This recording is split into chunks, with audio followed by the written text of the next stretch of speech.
est presque 9h01. On va s'intéresser ce matin à la bourse de Francfort et plus précisément au DAX avec Eric Seban, trader, formateur et coach. Eric, bonjour. Bonjour Adeline. Alors Eric, la tendance haussière ne faiblit pas pour l'indice allemand malgré un léger repli hier. Oui, petit repli. Bon, écoutez, il en faut un peu dans les tendances haussières. Ce matin, ça ouvre au niveau de la clôture d'hier, donc on n'a pas d'informations particulières pour commencer à établir des scénarios pour la journée. C'est un petit peu tôt. On va attendre l'ouverture des marchés actions qui a lieu maintenant, mais qui nous donnera peut-être ou pas une direction. Petit repli après une nouvelle extension. Mercredi dernier, c'était mon scénario principal. Il s'est réalisé et sur le plan chartiste, la tendance haussière s'est réinstallée. On s'est approché de 15 800, qui est le niveau que je vous ai indiqué il y a maintenant plusieurs semaines. Et le marché commence à marquer une pause. Bon, alors, à l'instant T, on n'a pas d'indication particulière sur la dynamique. On voit que c'est un petit peu laborieux. C'est pas très clair ce qui se passe en ce moment. Même si ça monte, on voit bien que c'est quand même très très poussif. 15 800 a été approché à 70 points de près.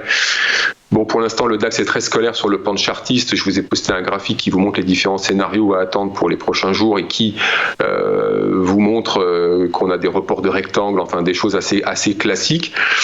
Tout ce qu'on peut constater, c'est que la tendance haussière, donc sur le plan de chartiste, a repris son cours. Sur le plan contextuel, il ne faut pas s'attendre à un gros relais parce que les conditions sont toujours les mêmes. C'est-à-dire qu'il n'y a pas de visibilité moyen-long terme, donc on ne peut pas attendre des gestions qu'elles reviennent avec de l'appétit.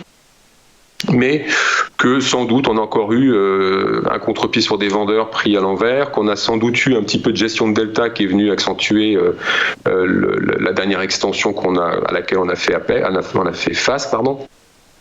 Et on voit que le marché aujourd'hui évolue dans une zone un petit peu particulière parce qu'elle est inconnue. On n'a jamais coté sur ces plus hauts. Bon, donc je vous le dis depuis des mois, des semaines, faut pas vendre parce qu'il n'y a pas de signal de vente. Et même si on avait à l'instant T un signal de vente, les conditions sont pas réunies pour qu'on puisse espérer un relais haussier. Oui, c'est poussif, c'est laborieux. 15 800 est sans doute un peu au temporaire. Ça sera difficile à casser.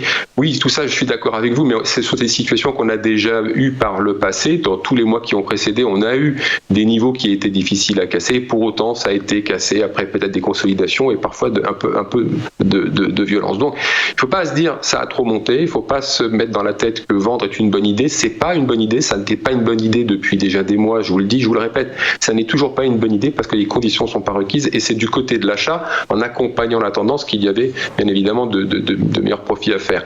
Même si je vous l'accorde aussi, c'est vrai que c'est difficile d'acheter sur les points hauts, bien sûr, mais là se complique un petit peu le trading dans le sens où il faut essayer de penser le moins possible et de se dire, bon, ça fait maintenant un an, même celui qui se réveille aujourd'hui le voit bien, les marchés sont soutenus. Bon, pour pas dire manipulés, mais ils sont soutenus de toute façon. La sortie de ce soutien budgétaire va pas se faire dans le fracas. Je veux dire, les banques centrales sont déjà à la préparation d'un scénario de sortie douce. Donc, même ça, c'est pas quelque chose. Le soutien s'arrêtant, c'est pas un scénario qui peut nous amener à conclure que tout d'un coup, ça va se mettre à baisser. Donc, on voit bien que c'est soutenu. On voit bien que depuis des mois, vendre n'était pas une bonne idée. On voit bien qu'acheter, c'était le meilleur scénario. On sait que c'est difficile, mais tant qu'il n'est pas invalidé, ce scénario, tant qu'on n'a pas un signal de vente, on peut pas le remettre en question. Donc, il faut essayer de pas penser et de se dire, tant que j'ai pas un signal de baisse, je continue d'accompagner la tendance. Je le fais au mieux. J'achète sur des replis en intraday.